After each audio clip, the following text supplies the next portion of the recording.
దర్శకధీరుడు రాజమౌళి ప్రస్తుతం ఆఫ్రికాలో ఉన్నాడు. మహేష్ బాబు మూవీ కోసం లొకేషన్స్ ను దొరకబడుతున్నాడు. కెన్యాలోని నేషనల్ పార్క్లో రాజమౌళి, కార్తికేయులు చక్కెర్లు కొడుతున్నారు. అక్కడి అటవీ ప్రాంతాన్ని, జంతువులు ఎక్కువగా ఉండే ప్రదేశాలను సెర్చ్ చేస్తున్నారు. చూస్తుంటే స్క్రిప్ట్ వర్క్ అంతా కూడా రెడీ అయినట్లుగా కనిపిస్తోంది. అందుకే ఇలా బయటికి వచ్చి లొకేషన్స్ ను వెతికే పనిలో రాజమౌళి పడ్డాడు అనిపిస్తోంది. కార్తికేయ కూడా హింట్ల మీద హింట్లు ఇస్తున్నాడు. టక్కర్ దొంగలోని పాటలను పెడుతూ లొకేషన్స్ వేటలో ఉన్నామని హింట్ ఇస్తున్నాడు. విజయేంద్ర ప్రసాద్ అయితే ఎప్పుడో ఈ మూవీ బ్యాక్డ్రాప్ చెప్పేశాడు.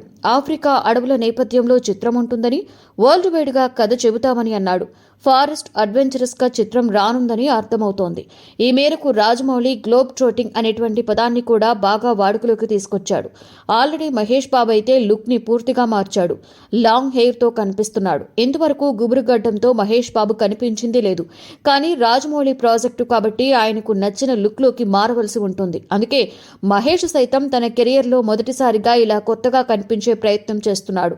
ఇంతవరకు రంగు చెడని, దుమ్ముపడని, క్రాఫ్ట్ చెదరని పాత్రలలో మహేష్ బాబు కనిపించాడు. కానీ రాజమౌళి మూవీలో మాత్రం మహేష్ బాబుతో అన్ని ఫీట్లు చేయించేలా ఉన్నారు. ఫ్యాన్స్ కి మాత్రం ట్రీట్ ఇచ్చేలా మహేష్ బాబు ప్రెజెన్స్ ఉంటుంది అనిపిస్తోంది. ఈ మూవీతో బాబు ఏకంగా పాన్ వరల్డ్ హీరో అయిపోయేలా ఉన్నాడు. వరల్డ్ వైడ్ గా రాజమౌళి మేకింగ్ కి ఉన్న ఫ్యాన్ ఫాలోయింగ్ తో SSMB 29 ఆల్రెడీ హాట్ టాపిక్ గా మారింది. ఈ మూవీకి అన్ని దేశాలలోనూ ఈజీగా బిజినెస్ అవుతుంది. ఇన్సైడ్ లెక్కల ప్రకారం ఈ చిత్రానికి రాజమౌళి 1000 కోట్లు ఖర్చు పెట్టేలా ఉన్నారట.